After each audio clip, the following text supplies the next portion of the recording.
Saudações e bem-vindo. Hoje retomamos a reflexão sobre o processo que foi lançado recentemente pelo Presidente da República, Filipe Nyusi, visando uma auscultação nacional que nos pode conduzir à revisão da Política Nacional de Terras. Para isso, convidamos para este espaço hoje Adelino Buque, ele que preside o pelouro de agronegócios na Confederação das Associações Econômicas de Moçambique, CTA. Estamos a falar, portanto, do setor privado. Sr. Adelino Buque, bem-vindo à família Mídia Mais.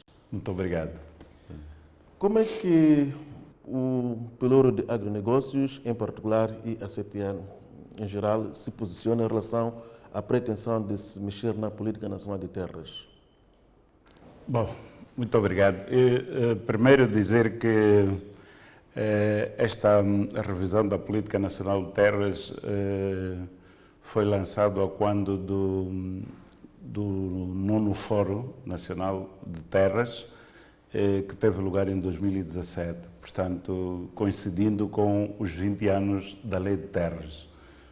Na altura, viu-se que havia necessidade de uma reflexão sobre a Política Nacional de Terras. Efetivamente, o Presidente da República lançou esta auscultação e traçou balizas do ponto de vista daquilo que deveriam ser os parâmetros de reflexão, nomeadamente que a terra era propriedade do Estado, que os recursos nela existentes também é propriedade do Estado, que qualquer moçambicano tem direito ao uso e aproveitamento de terra sem exceção, que as comunidades deviam ser respeitadas naquilo que se designou de direitos constitucionários e portanto, feito isto, eu penso que a CTA e o pelouro do agronegócio só pode congratular o governo de Moçambique por esta iniciativa, porque, na verdade, olhando para aquilo que é a essência da Lei de Terras, não tem muita coisa que possa ser posta em causa. Provavelmente, no âmbito da operacionalização da própria Lei de Terras, é que encontramos alguns obstáculos que certamente serão objeto neste âmbito da revisão da Política Nacional de Terras. Portanto, vimos de bom agrado esta auscultação para a revisão. Pode nomear esses obstáculos? Os obstáculos que nós pensamos que existem, primeiro, para um investidor, para ter acesso à terra, um investidor passa por um ciclo de situações como seja a auscultação das comunidades. Eu penso que, por exemplo, para um investidor de grande gabarito, não pode passar por uma situação destas, senão que o Estado deve criar as condições para a acessibilidade da terra sem obstáculos nenhuns. Quer dizer, não estou a pôr em causa que as comunidades tenham alguma palavra a dizer, mas essa palavra a existir não tem que ser com o investidor. Portanto, tem que ter a terra, o Estado certo de que aquele tipo de terra é reservado para um determinado tipo de atividade. E por via disso, quando o investidor requer, portanto, tem um lote de terra disponível para esse efeito. E não se põe o investidor a dialogar com as comunidades locais, que muitas vezes fala-se línguas diferentes. E não só, ao longo deste período que vigora esta Lei de Terras e consagra a auscultação às comunidades, muitas vezes as pessoas auscultadas no período de implementação do projeto dizem que não eram as pessoas indicadas. Então fica muito complicado. Este é um dos grandes obstáculos do processo de terra. Outro aspecto que nós pensamos que poderia ser revisto, por exemplo, tem que ver com o destino, o objeto da concessão da terra. eu hoje posso ter, salvo nos casos em que a terra seja parcelada objetivamente para o comércio, para a indústria, para a agricultura e para outras coisas. Mas no caso em que é aleatoriamente requerida e cedida, por exemplo, vou dizer que preciso desta parcela de terra para a agricultura. No negócio, nós não podemos ser tão rígidos do ponto de vista do objeto daquilo que nós queremos fazer. Por exemplo, nós observamos agora um nível de estiagem tão grave que eu, de repente, posso mudar o objeto de negócio, por exemplo, introduzir comércio, introduzir serviços naquela parcela que objetivamente foi cedido para efeitos da agricultura. Assim sendo, eu penso que a flexibilização da mudança do objeto para que me propôs deveria ser uma coisa mais flexível. Não propriamente um requerer, mas uma informação sobre o tipo de negócio que quero passar a fazer. Também o nível de flexibilização de transacionamento do direito do uso da terra. No atual contexto, não se pode transferir a terra para outro investidor, senão a transferência das infraestruturas e bens, etc. Eu penso que, muitas vezes, quando nós requeremos a terra para a produção agrícola, por exemplo, é muito difícil e é discutível que tipo de infraestruturas tu implantaste e que te podem habilitar a transferir esta terra para outras pessoas. Portanto, há uma série de questões que eu penso que certamente merecerão a atenção. Falo ao nível dos investimentos, mas também podemos falar do ponto de vista de terra urbana também, que, por exemplo, se tu tens que transferir para alguém com infraestrutura, significa ter construído uma casa e vender a casa, mas pode ser que eu não tenha tido capacidade de construir a casa, mas de qualquer forma tem que haver alguma forma de fazer esta transação do direito e uso e aproveitamento de terra um pouco mais flexível do que o atual estágio. Portanto, naquilo que chama obstáculo ligado à consulta pública, na ótica do setor privado, o que devia acontecer é que o potencial investidor não seja envolvido nesta ação, mas sim o Estado que faça a consulta. Sim, esta é a nossa opinião, porque, efetivamente, muitas vezes, até o investidor nem conhece as pessoas, não conhece ninguém. O facto de ser obrigado a participar da consulta pública, eu penso que é um exercício que não traz vantagem nenhuma. Mas o legislador, ao prever isso, não terá procurado garantir maior transparência? Porque é verdade que o investidor não conhece, pode ser que venha do Japão ou de outro país, muito distante de Moçambique. Entretanto, o Estado está lá representado através dos seus agentes. Para intermediar a consulta. Exatamente, porque o Estado está representado através dos seus agentes e porque este investidor vem por via do setor de investimento para o país, que deveria ser facilitado este processo. Mas mais do que isso, se calhar, e aqui é onde está o grande problema, nós não temos no país, e seria bom que isto acontecesse, nós não temos no país lotes de terra predestinados. Se nós tivéssemos lotes de terras predestinados, muito facilmente este exercício se faria. Portanto, definitivamente nem era necessário, de facto, a presença da comunidade. Porque se tu tens uma zona predeterminada para a agricultura, uma zona predeterminada para a indústria, uma zona predeterminada para a construção de habitação, uma zona predestinada para outro tipo de infraestruturas, naturalmente que facilmente tu emites o direito do uso e aproveitamento da terra. O que acontece neste momento é que tu fazes um pedido do uso de terra numa zona onde há empreendimentos comerciais, industriais, habitação, etc. E, naturalmente, que alguém tem que dar opinião sobre o que é que vai acontecer ali. Então, eu penso que isto também é preciso que, é verdade que será um pouco complicado para as zonas onde já há infraestruturas, há habitações, etc.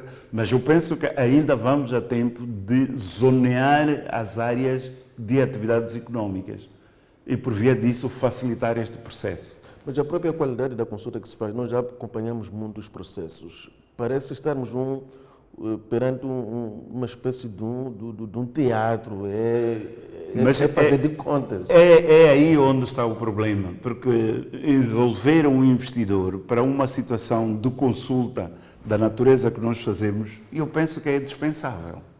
Eu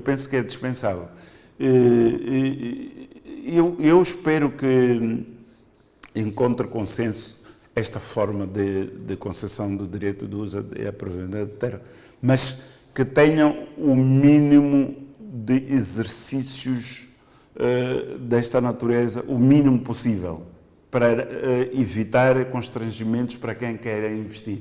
A questão da mudança de atividade só se resolve com a lei ou pode-se encontrar um outro mecanismo que não obrigue o investidor a ter que recorrer à burocracia para requerer, portanto, a mudança eu penso que neste momento tem que ser... A lei não é flexível, a lei atual. Sim, neste momento não é flexível, mas considerando que estamos numa fase da auscultação para que se determine uma nova lei, pode ser revista. Eu penso que deve haver uma forma que não obrigue a requerer a mudança do objeto da atividade. O que é que isto quer dizer? Quer dizer que se eu, de repente, acho que o negócio para o qual eu requeri este direito de uso e aproveitamento da terra não é viável neste momento, eu posso passar para um outro objeto, mas obrigatoriamente terei de informar ao Estado sobre que tipo de atividade agora estou a exercer. Mas não tenho necessariamente que requerer para depois ser autorizado, porque este processo também é um pouco dúbio, não é? Quer dizer, com base em que é que vai dizer que posso mudar de atividade ou não da atividade o agente do Estado? Quer dizer, esta é a questão, porque o negócio é meu e eu é que sei o que é que pode ser viável, o que é que pode ser rentável naquele momento. Não pode ser alguém, terceira pessoa, que vem criar obstáculo para o exercício deste negócio. Este obstáculo legal não visa prevenir situações de eventual anarquia? Anarquia em que sentido? Imaginemos que requeriu a terra para a agricultura e, pelo meio, muda de ideias, decide edificar uma indústria de produção de armamento. É preciso analisar se para o meu negócio, é viável esta indústria. Será que para o Estado não é viável? Não vai criar na mesma postos de trabalho? Não vou criar condições para pagamento dos impostos, que é o que também interessa ao Estado? Quer dizer, a questão aqui é haver um equilíbrio das coisas. Como dizia, a experiência que nós temos hoje é que grande parte de lotes de terra destinados à agricultura, neste momento, por exemplo, na província do Maputo, estão sendo transformados em residências. Isso é que é inaceitável, porque se tu tens uma terra fértil, facilmente arrável, com rios a passarem por perto, que no passado se destinavam potencialmente à agricultura e produziam bem, não faz sentido que hoje alguém requeira esta terra e vá lá implantar um palácio para viver. Isso é que deveria ser proibido. Mas não é este o caso, porque tu não podes requerer um espaço para a agricultura, mesmo para a agricultura. Não é normal tu requereres um espaço para a agricultura e pôres lá casa para viver. Se não houver este cuidado de se fazer uma verificação rigorosa, como é que se acomoda o aspecto de impactos de vária natureza? Podemos, por exemplo, termos uma mudança de atividade que vai implicar um outro tipo de impacto ambiental que não estava prevista na atividade para a qual a terra foi requerida. O próprio empresário que pretende mudar de atividade para outra atividade, naturalmente fará algum estudo que o habilite a dizer que esta nova atividade não terá impactos negativos em relação ao ambiente e outras situações requeridas para esse efeito. Eu penso que nós não podemos ver o investidor como um anarquista, não é? Um investidor é um indivíduo que tem uma visão de proveito, não é? Naquilo que está a fazer, mas ele não faz de forma anárquica, ele tem princípios. O ser investidor não significa ser um antipatriota ou um indivíduo irresponsável, antes pelo contrário, é muito mais responsável. Portanto, para ele também interessa que o seu investimento esteja seguro, que não põe em causa o meio onde está implantado. Portanto, o setor privado, na atual legislação sobre a terra, só identifica estes dois obstáculos, nomeadamente a questão da consulta pública e também a questão da mudança de atividade. Não, também a mudança da atividade, o transacionamento do direito e uso do aproveitamento da terra. Identificamos também a questão de, diríamos que, quando tu tens a terra, tens o investimento, a possibilidade de usar o direito do uso e aproveitamento da terra para servir como colateral junto das instituições financeiras. É verdade que é um debate bastante longo este, porque os bancos comerciais podem questionar o que é que eu faço com um papel passado pelo Estado que diz que você tem direito do uso e aproveitamento da terra. É questionável, mas se nós estamos pelo desenvolvimento, se nós estamos pelo uso racional da terra e olhamos para as pessoas que querem trabalhar a terra, é preciso que haja alguma facilitação. Quando se tem o direito do uso e aproveitamento da terra, não é tudo, mas é uma base para que a banca comercial possa conceder algum financiamento. E muitas vezes, quando se fala de financiamento à agricultura, e se calhar os próprios bancos também têm um pouco este conceito, olha-se para o tipo de financiamento que se faz, por exemplo, para o comércio, onde nós disponibilizamos, a banca disponibiliza o dinheiro e, em função das necessidades, o empresário ou o investidor vai gastando aquele dinheiro. No caso da agricultura, nós, o investimento pode, por exemplo, eu apresento um plano de investimento onde a terra tem problemas de abate de árvores, de destroncas, de lavouras, gradagens, e depois é que vêm as sementeiras. Os desembolsos podem ser feitos diretamente para a empresa que faz as destroncas, não é? Que remove aquelas plantas todas e faz as lavouras, porque é uma atividade única. Não precisa o agricultor de ter dinheiro do ponto de vista de notas na mão, mas com base no cronograma que ela apresenta do investimento, os desembolsos podem ser feitos em função do desenvolvimento da atividade. Passado esta fase, realizada a lavoura, feita a gradagem, dependendo do tipo de cultura que eu vou desenvolver, também vão se desembolsando e por aí fora. Portanto, isto para dizer que a banca comercial não pode só pensar que é o papel que o Estado passou que poderá valer 10 milhões. Não, não é isso.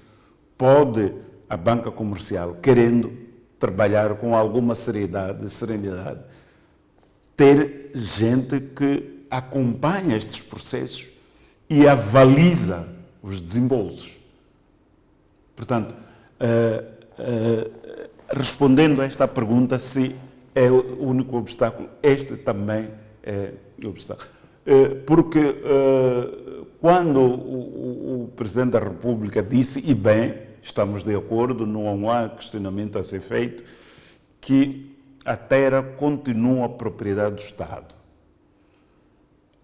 Os recursos nele existentes também continuam propriedade do Estado. Não está em questão.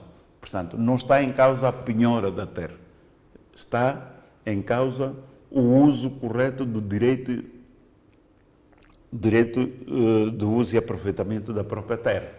A questão da transação também suscita muitos debates, porque muitas vezes, porque a terra não se pode vender por ser propriedade do Estado. Do Estado. Entretanto, há pessoas que detêm a terra, detêm o doate, e têm a necessidade de se livrar daquela terra, só que lá não tem uma única infraestrutura que permita fazer a transação. Acaba havendo um acordo entre as partes, no sentido de se mencionar que a transação de um certo bem, que entretanto lá não existe. Sim.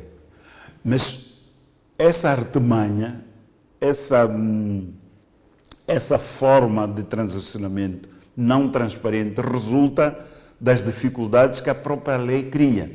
E o próprio Estado paga, porque se há uma abertura, com essa transação o Estado vai coletar impostos. Sim. Eu penso que são estes também obstáculos que devem ser sanados do ponto de vista da legislação. Como dizia anteriormente, este é um dos grandes obstáculos, porque eu tenho a terra, tinha um projeto, de repente, no mundo do investimento, a gente tem que admitir que podemos falhar no negócio e falir como atividade. Mas dentro deste negócio, eu teria feito alguns investimentos naquela terra. A facilidade que o Estado me der para transacionar aquela terra visa facilitar a recuperação de alguma coisa que eu investi na terra. Então, eu penso que não havendo esta facilidade, as pessoas recorrem a artimanhas que de outra forma lhes faz recuperar alguma coisa e depois, futuramente, naturalmente, cria problemas como é óbvio, porque a tramitação não foi a mais legal. A banca é um setor independente. Acha que a mudança, portanto, dos procedimentos em relação à banca, quando falamos de financiamento à agricultura, haveria de se conseguir por via da revisão da Política Nacional de Terras? Se considerarmos o direito de uso e aproveitamento da terra, o doate, sobretudo, se calhar, considerarmos o definitivo, não é? Eu penso que sim, pode mudar. Mas também a banca comercial hoje, com todo o respeito, vive mais de vender dinheiro mais rapidamente com taxas extremamente elevadas neste momento também não tem muito interesse em trabalhar, porque, por exemplo, o investimento da agricultura pressupõe existir dentro da banca comercial um setor que zela por este tipo de atividade, que pressupõe deslocações aos campos onde há investimentos, controlar as atividades realizadas ao longo do ciclo das culturas. Isto é trabalhoso para um banco que pode emprestar dinheiro, vender dinheiro e ganhar muito mais do que quando realiza estas atividades. Naturalmente que a situação da nossa economia tem que mudar no sentido de privilegiar aquilo que é efetivamente a produção nacional, porque a banca deve financiar a economia e a economia não se resume na compra e venda de bens de consumo. As empresas seguradoras também não morrem de paixões pela agricultura? As empresas de segurança, de seguros, é preciso que se compreenda o que é o seguro à agricultura. O seguro para a agricultura é um seguro que se faz por culturas, não é? É um seguro que se faz por culturas. Não se faz o seguro agrícola chegando a uma machamba e dizer esta machamba fica segurada por esta empresa de seguros. Não. Faz-se o seguro agricultura com base em cultura. Vamos supor que eu agora vou semear cebola. Vou fazer os viveiros da cebola. A partir do momento em que compro as sementes, tenho que ter o seguro da qualidade de semente. Por exemplo, tu chegas a um fornecedor de sementes,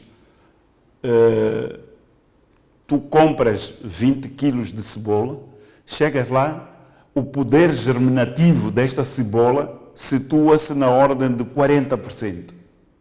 À partida, e ali, o seguro presente ajuda-te a resolver o problema.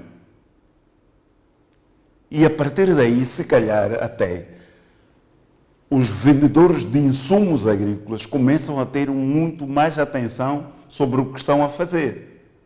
Porque muitas vezes a gente vê o fracasso do agricultor ao nível das colheitas e é a hora que as coisas vão para o mercado. Mas a coisa pode começar mesmo na sementeira. Se eu tenho semente que a capacidade germinativa está na ordem de 40%, significa que, à partida, a minha perspectiva de negócio em 60% está perdido. E eu vou sair dali, vou transplantar a cebola, compro produtos para proteção. Se calhar aquele produto que eu estou a comprar para a proteção da cebola, do ponto de vista de inseticidas e outros, esse produto não tem aquele teor. Hoje fala-se muito de produto, como é que se diz, não original, não é? Quer dizer, um produto contrafeito. Aquele produto que eu estou a usar para a proteção das culturas é um produto contrafeito. Se eu tenho o seguro ajuda-me junto da banca e junto do fornecedor daquele produto, sobre que eu fui fornecido um produto que não tem qualidade requerida. Então, não é o agricultor sozinho que vai reclamar, mas é um leque de gente envolvida que vai reclamar que aquele produto não tem qualidade requerida. Passamos aí, vamos à colheita. E colheita, mercado. O que é que acontece nos nossos mercados? É preciso que não seja sacrificado o agricultor que tanto fez para produzir e os mercados estão, na forma como estão, desorganizados e a última fatura é paga pelo agricultor. Então, é preciso olhar para estas coisas todas que chamam hoje de cadeia. É preciso olhar para a cadeia toda e ver onde é que há o obstáculo e onde é que o seguro efetivamente pode entrar. Mas, repara, isto é muito trabalhoso, Manjate. Se as empresas de seguro, sentados, podem fazer o seguro de viatura, o seguro de carro, seguro do trabalhador, não precisam de sair dos seus gabinetes. Mas quando tiverem que fazer o seguro à agricultura, terão que naturalmente acompanhar estes processos todos. O que é que tu sugeres que a empresa de seguro vai fazer? Ele vai preferir não olhar para a agricultura, que é trabalhoso, mas olhar para aquilo que facilmente lhe dá dinheiro sentado em casa.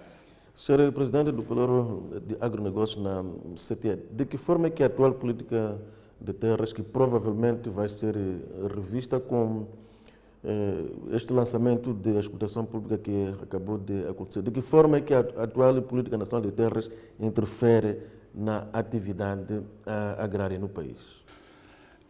Interfere através de tudo isto que acabamos de dizer, mas interfere mais, na minha opinião, quando, neste momento, a aplicação efetiva da lei de terras não está a acontecer. Não está a acontecer porquê? Porque se tu fores,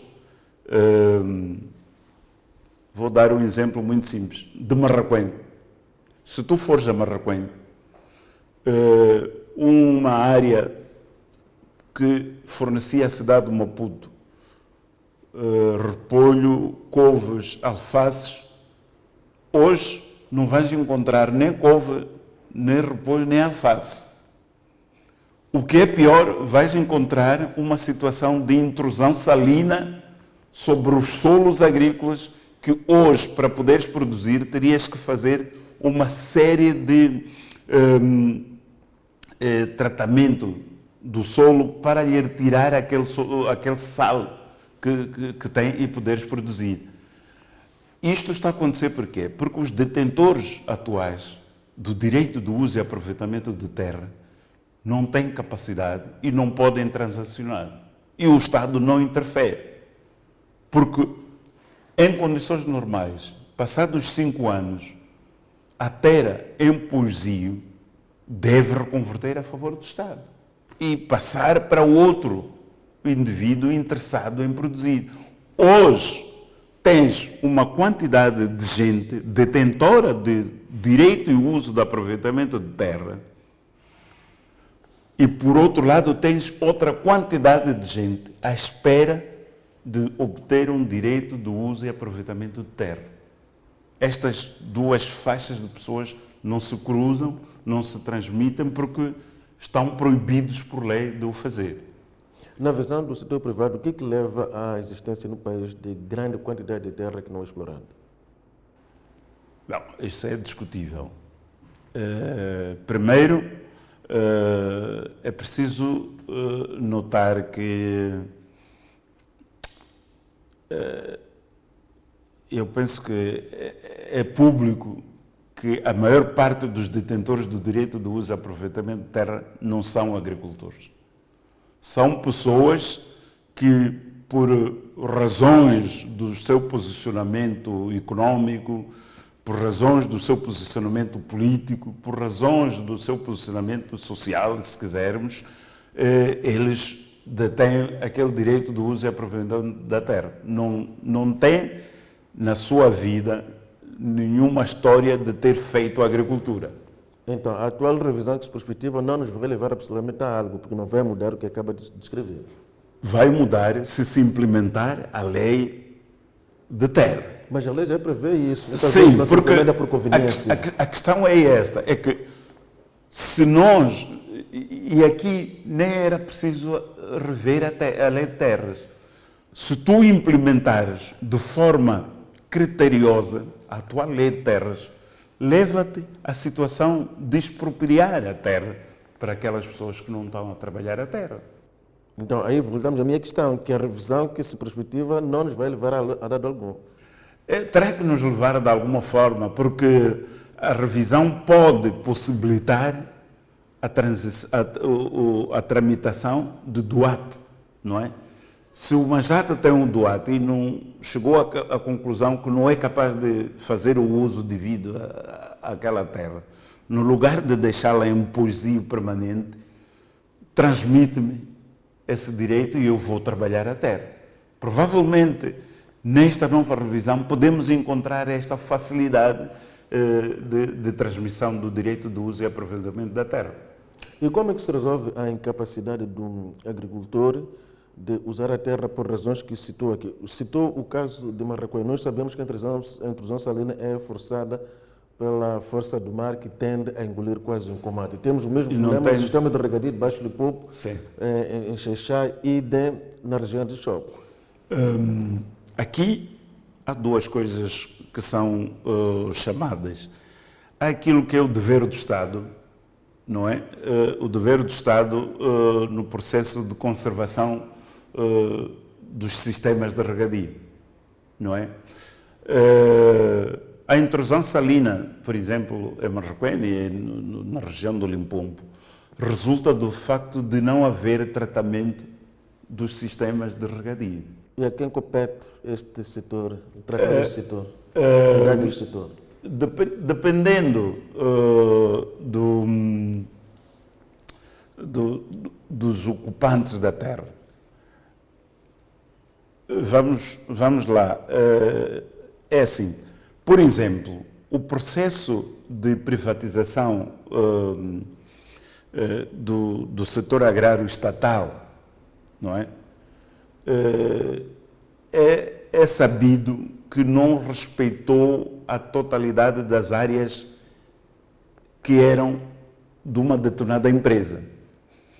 O que se fez foi fraccionar, não é? Se a empresa tinha 300 hectares, por exemplo, fracionou os 300 hectares em 50 hectares. Ao fazer isso, o Estado desresponsabiliza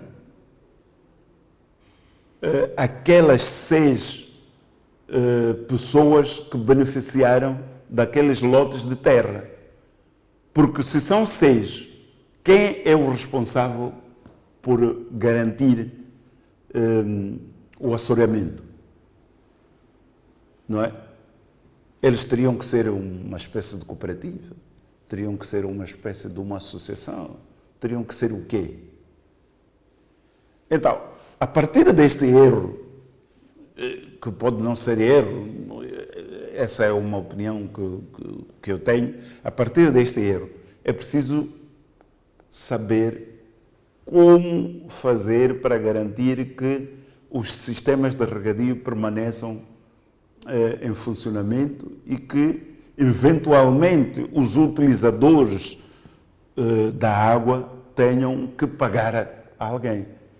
Ou o Estado permite que o setor privado atue nesta área de regadio e distribua a água, o que neste momento não está a acontecer, porque esta é uma atividade absolutamente do Estado. É o Estado que compete, são empresas públicas que estão neste momento a fazerem esta gestão. Então são as empresas públicas que devem, naturalmente, manter, não é, esta situação de regras competentes para os agricultores.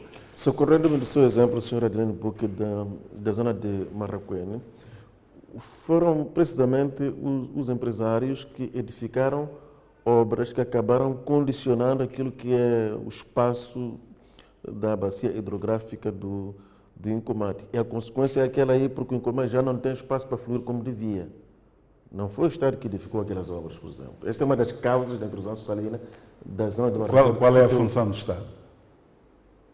A função do Estado é fiscalizar. A função do Estado é dizer que aqui não deve ser feito desta forma. Se alguém construiu e deixou-se construir, é porque o Estado esteve ausente. Não podemos dizer que é culpa daquela pessoa, até porque aquela pessoa, nessa matéria, até pode ser ignorante. Pode ser que aquela pessoa tenha feito aquela construção sem consciência do impacto que poderia criar em relação à agricultura, neste caso. E compete ao Estado, que está tão perto, de ir dizer ali, olha, aqui não é lugar para tu construir. Sr. Adelino, por que acha que a simples revisão da Política Nacional de Terras vai resolver o problema da agricultura em Moçambique? A simples revisão da Lei de Terras não vai resolver o problema da agricultura em Moçambique. Mas a correta implementação da Lei de Terra pode ajudar a resolver o problema da agricultura em Moçambique. Voltamos àquela questão de que a simples revisão, não podendo resolver o problema, praticamente não vai mudar grande coisa, porque mesmo na atual legislação, se houver uma aplicação correta, muita coisa estaria a mudar no país.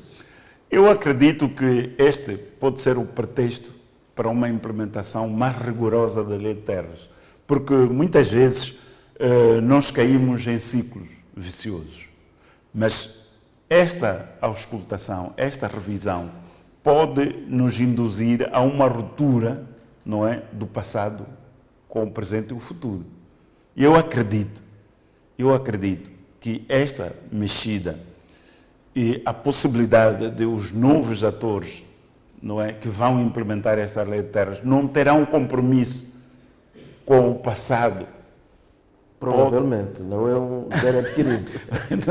Eu acredito que sim, porque repare que há muitas coisas que estão a mudar. As pessoas, mesmo os atores, estão a mudar. E por via disso há muita coisa que está, na minha opinião, que está sendo bem implementada.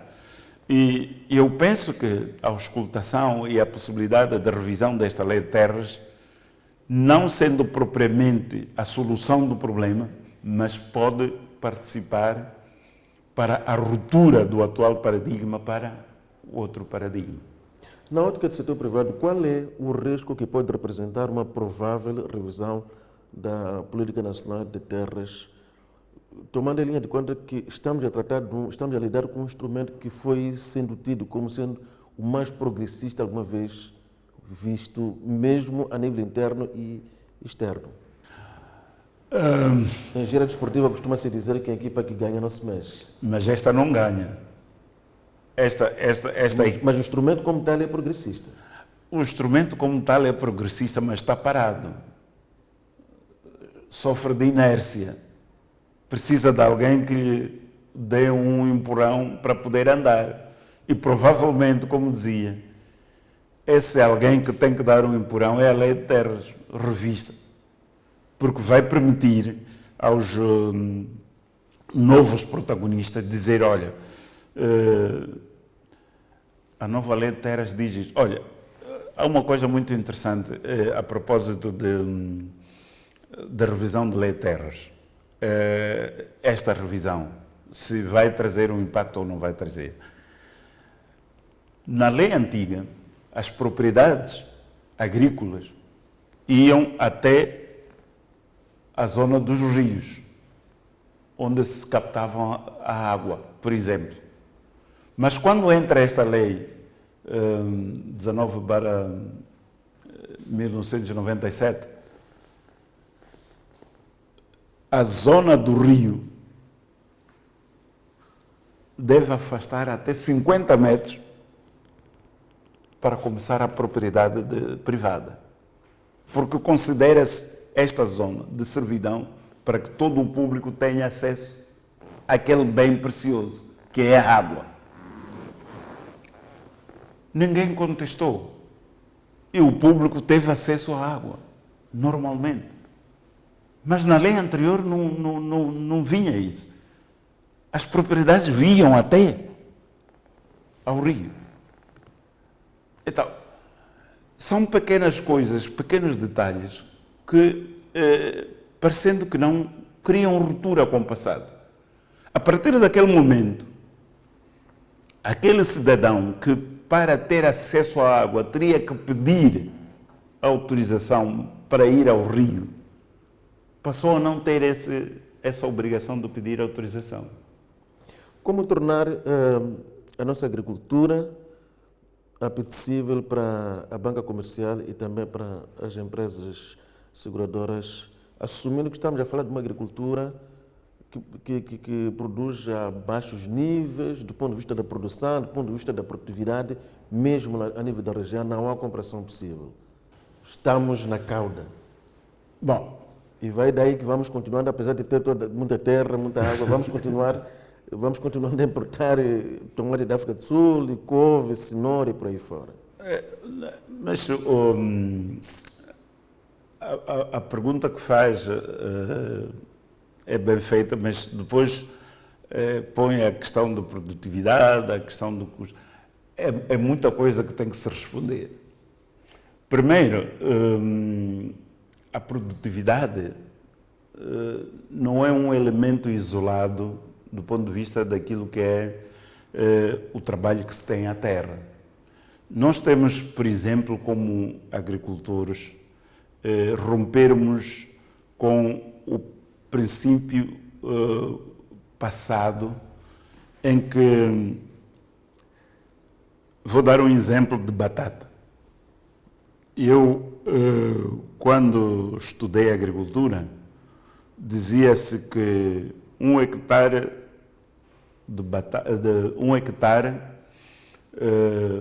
gasta 2 toneladas de semente. Não sei se está a perceber.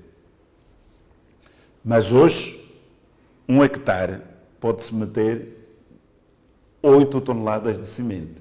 O que mudou? A terra é a mesma?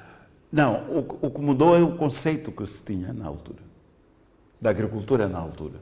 Porque, no fim do dia, a água que tu gastas, sobretudo quando tu estás a fazer a rega por gravidade, é a mesma. Tu teres um compasso de 40 e teres um compasso de 20, permite-te ter mais plantas por linha. A água que tu vais usar é a mesma porque é gravidade, não é? E vais ter mais rendimento. O pulverizador que tu usas para a proteção das culturas vai fazer os mesmos jatos, independentemente da quantidade de plantas que estão no solo.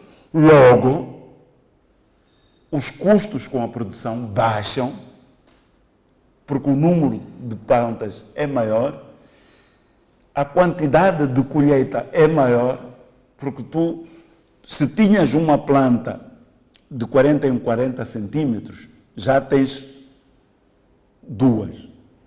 Se cada planta trazia 1 quilo ou 2 quilos, já te traz 2 ou 4.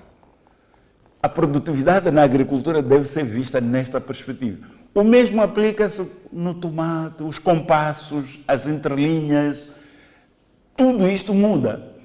Repara, por exemplo, existem agricultores, existem países que já não fazem transplante de determinadas culturas.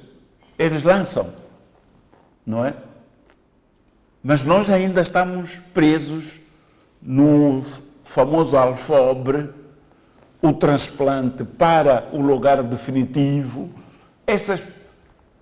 Isso tudo cria algum constrangimento do ponto de vista de produtividade. Portanto, temos agricultores a fazer agricultura que da agricultura não percebe absolutamente nada. Não. Estamos presos a um passado que precisamos de introduzir novas tecnologias, novas formas de fazer agricultura que vai nos permitir romper, mais uma vez, esta expressão de romper com a prática tradicional da agricultura. Adelino Boca, presidente do Pelouro de Agronegócio na Confederação das Associações Econômicas de Moçambique, CTA, foi nosso convidado a este espaço em que refletimos sobre a perspectiva lançada de possível revisão da política nacional de terras. Em próximas ocasiões, nós vamos ter a ocasião de trazer muito mais pontos de vista até que este debate, visando acima de tudo a escutação pública, chegue a bom porto. Continuem ligados a nós, pois as próximas propostas são ainda muito mais aliciantes. Aliás, nós somos a sua melhor eleição.